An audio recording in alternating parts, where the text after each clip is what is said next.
Ngayon po ay nandito na po tayo sa munisipyo po ng Balayan. Ayan. Nandito na po sila ate. At pawag tayo sa loob. At po itutulungan natin para makakuha ng birth certificate. Maraming salamat po sa ating kababayan. Ayan, face mask. Ayan, tag-isa kayo. Lagay mo na, face mask na. Na, pawag tayo sa loob. Tara. Una kayo. Maraming salamat po sa ating kababayan. Dito. Nga tumulong para sa kanila. Grabe. Doon. Mabalik ulit ako. sila dito. Sila po yung tulungan ko ulit na yung pa-register yung mga bata. Hindi marunong magsulat.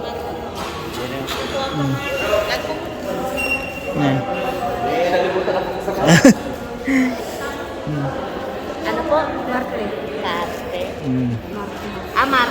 Marte. Marte. Marte.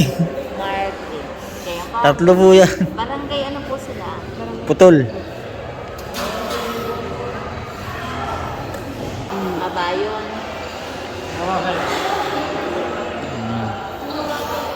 Yan, sila yung ating mga bagong mga beneficiary. Na tutulungan po natin. Yan. Tapat nyo po yung ano ito. Tapat nyo. Ayan. Ano pong pangalan? Marites. Ito po. Kuha ng birth certificate po ng mga anak nila. PSA po. So ma'am, problema na naman natin. Pagsulat tapos po. Ma'am, tapos si ate po ata pala marunong magsulat. Pero yung dalawa po. Marunong po kayo magsulat? Oo. Ilan po ngayon kumuha bale? Kanya po ay 4. Dalawa yung anak mo ano? Yung isa 4. Opo. Ayan, shoutout po sa kaya sir. Dalawa po. Opo. Dalawa. Mama, sikit na ako. Yan, maraming salamat po sa mga dito sa information. Sila po yung tumutulong sa akin dito pagka mayroon tayong tinutulungan na kababayan po natin. Lalong-lalo na po sa pag-ayos ng mga birth certificate. Dito po tayo. Dito. Kasi problema na po natin ma'am ay itong mga ito, walang na mga ID. Walang kahit isa, si ate meron. Baka payagan halimbawa po sedula. Oh. Sila po ba ibig sabihin wala pa rehistro? Wala po. Magno-no record muna po kayo. Dito kayo lang ma'am. Dito ka mo. Ma'am, dini po yung akin. Dini po. Ayan. Ano po ang pangalan ng bata? Epilyedo. Ano po? Ipakita mo yung listahan. Ayan pala, may listahan. Ayan. Wala akong camera. Ayan, lista lang. Ayan. Ano pong epilyedo ng mga ito? Marte po lahat yan. Marte. Ano po, are? Princess Althea. Altea po. Marte. Wala po yung kahit hindi kasal. Wala po kasi siya. Sa Manila. Nasa Manila po siya. Kasi ganun po yun, ma'am. Kung gusto niyo pong gamitin ang apelido ni tatay, kailangan po niya pong pirma doon sa kasulatan. Oo. Mapayag po siya na gamitin ang apelido. Kaso medyo matatagalan po yun ma'am kasi paano pag hindi mo mahanap yung asawa mo, hindi ma-release yung birth certificate mo. Pero kung sakali po nandito na siya, pwede naman pong ipapalipat. Ay, ano yun? Ay, mahirap. Medyo matagal pa. Matagal yan. Mahirap ang proseso ulit yun. Paulit-ulit to. Bakit kaya rin po? Kasi kailangan nandito yung Eh, kung kukuha po kaya ko yung kapitan ng affidavit. hindi sa abogado yun. Mga pedapit. Pwede naman pong bibigyan nila kayo dito ng affidavit. Tapos papipirmahan kay tatay. Oo. Papadala niyo doon. Kung makakauwi siya, makakasaglit, pipirmahan niya. Hindi, ang gagawin natin muna, no record muna ang No record gawin. po muna tayo, ma'am. Huwag niyo muna Tapos pag dumating yung record kung ano man, saka ka magpa-file ng ganon. Actually po, pinipirmahan doon ni tatay ay yung birth certificate mismo. Oo. Yung pinaka-form na Oo. birth certificate sa likod doon pipirma sa tatay. Oo. Ayun. Miss? Yan, so ito po yung sa information, tinutulungan po tayo nila ma'am para po maasikaso po yung mga birth certificate po ng 3 pamilya po na ito na hindi pa po nakarehistro yung kanilang mga anak, hindi nakapag-aral dahil po ay yun nga po, walang-wala sila sa buhay. Yan. Tutulungan po natin. So maraming salamat po ulit sa kababayan po natin na tumulong para sa kanila. So sa isang kababayan po natin na nagbigay po ng tulong. Ayan. So bigay po ng tulong. Ayan. So tulungan po natin sila para makapag-aral naman po yung mga anak nila. Hindi na po gagamitin yun sa tatay kung hindi naman po siya i-acknowledge ng tatay. So kailangan kasi yung Kung yung hindi sa po pipirma ang tatay, hindi po siya ipilero sa tatay. nasaan na yung mga tatay ng mga anak mo? Kasi lang kasi ba? Iniwan mo ba yan? Iniiwan Oh. naman siya. Bago i-apat ang anak po niyo. Ay, yung apat na anak mo na yun. Tsaka isang asawa lang yun. Ilang asawa yun? Yung panas. Isa. Yung dalawa. Dalawa. Isang ama ng dalawa. Tapos isa din ang ano, dalawa din. Tagdalwa. Huwag na sa susunod, tama na ha. Oo.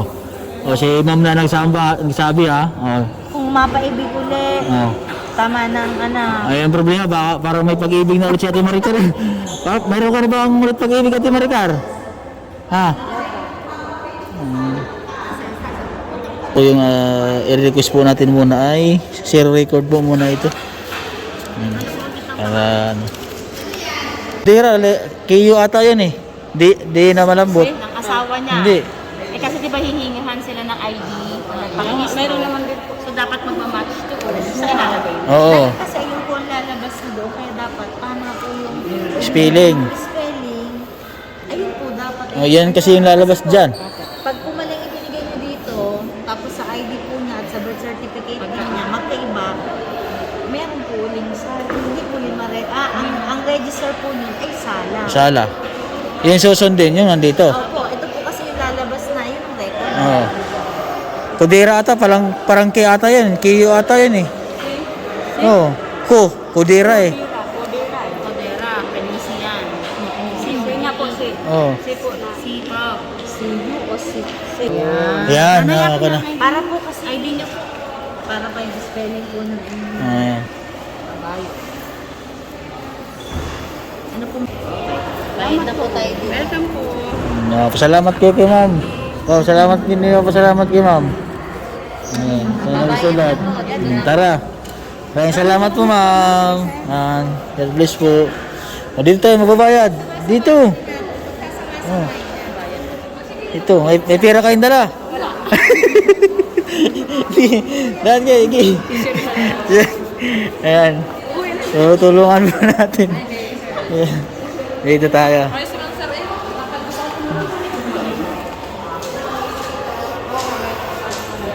Ayan. Balik tayo. Ayan, dito tayo. Dali, dito kayo. Sa tabi ma'am, dito kayo. Sir, isang Shout out po resibo kay na ma'am. Opo, isang resibo na lang. Isang resibo na. Meron ako, nagdala ko kanina. Yan, dito po tayo sa Treasurer's Office po. Magbabayad po ulit tayo ng Lumakiyaw ko na naman. para sa kanilang birth certificate po. Ayan.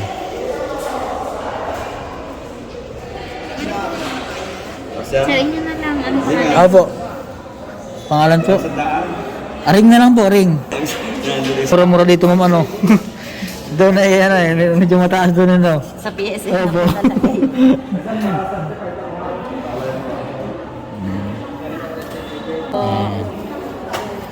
Next po.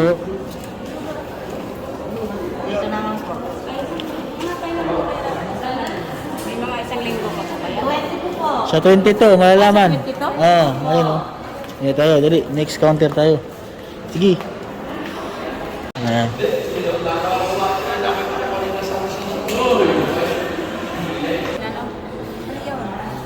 Yan, Mga suki.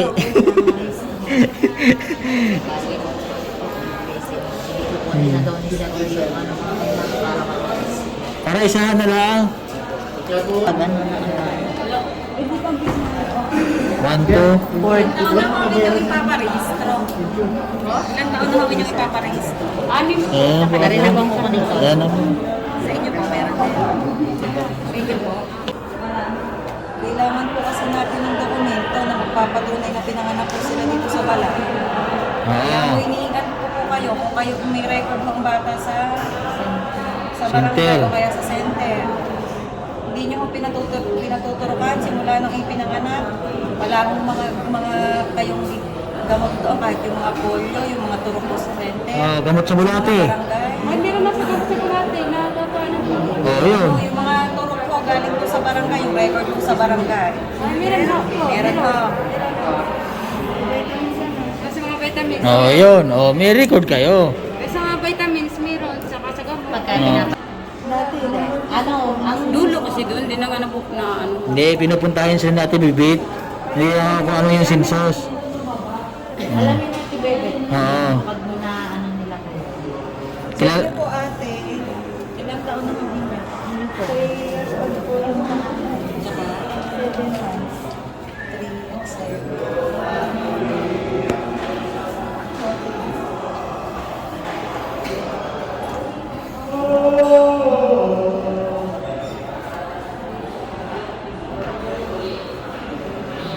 Paano ang punikapikan na pinanganak po talaga ang bata sa Himalas?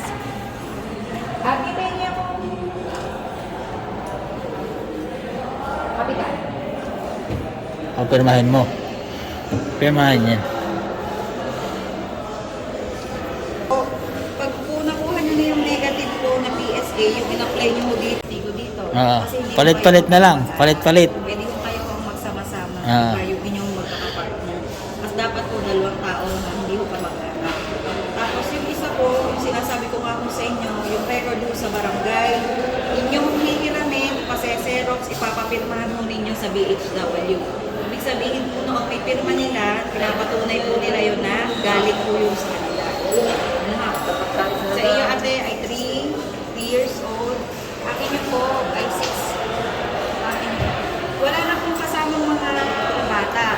Sa inyo po kaya hindi pa kasamang bata kasi wala pong 7 taon.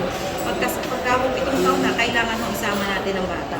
Sa iyo ate kaya hindi kasama kasi walang tatay. Kaya pwede ikaw talaga. Yan.